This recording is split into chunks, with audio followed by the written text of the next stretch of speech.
Mumbra police ने एक drug dealer समेत 2 को गिरफ्तार किया है। पुलिस ने 5 लाख रुपए की नशीली दवा जब्त कर ली है।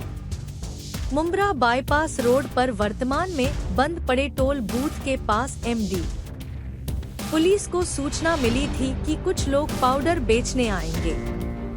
पुलिस ने जाल बिछाया और फैजान मेमन, तरन्नुम फांसोकर को हिरासत में लिया।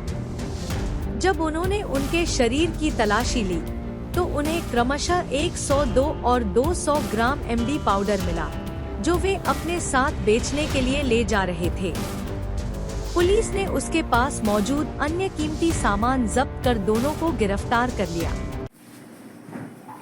सर, आज पत्रकार परिषद ठेवण्यात आली, काय सांगाल, कुठली कारवाई केलेली आहे मुंब्रा पोलिसांतर्फे? आपले पोलीस ठाण्याचे पोलीस आयुक्त श्री आशुतोष डुमरे सर यांनी वेळोवेळी आदेश दिलेले आहेत की आपल्याला ठाणा शहर हे नशामुक्त करायचं आहे। त्याच्या अनुषंगाने आपण 2 टीम फॉर्म केलेले आहेत, एक एपीआय सुरवाडे साहेबांची आणि एक पीएसआय सानप सरांची। या दोघांनी अतिशय चांगली कामगिरी केलेली आहे।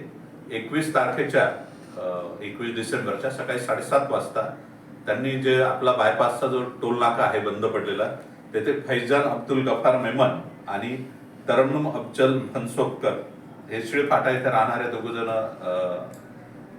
एक युवक आणि युवती आहे, त्यांच्याकडनं 302 ग्रॅमचा 6,23,000चा एमडी हा पदार्थ आहे नशेचा, तो पकडलेला आहे। एक मोठी चांगली कारवाई झालेली आहे आणि याची लिंक पुढे शोधायचं काम चाललेलं आहे।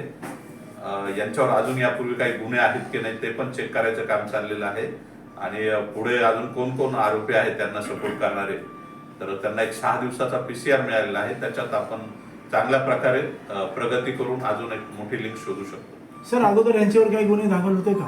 ते माहिती काढायचं काम चाललेलं आहे, अजून डिटेल्स नाही येत आपल्याकडे। सर, या कारवाईमध्ये कुठकुठले पोलीस अधिकारी इन्व्हॉल्व होते? याच्यामध्ये प्रवीण सुरवाडे साहेब एपीआय, पोलीस उपनिरीक्षक विजय सानप साहेब, राजाराम शेखर नावाचे पोलीस हवालदार, महेश माले, कलगोंडा बन्ने, नवनाथ थोरवे आणि प्रवीण पाटील आणि महिला पोलीस नाईक जे आहेत कोंडे मॅडम, सर, रिमांड किती दिवसाचा आहे? 6 दिवसाचा आहे।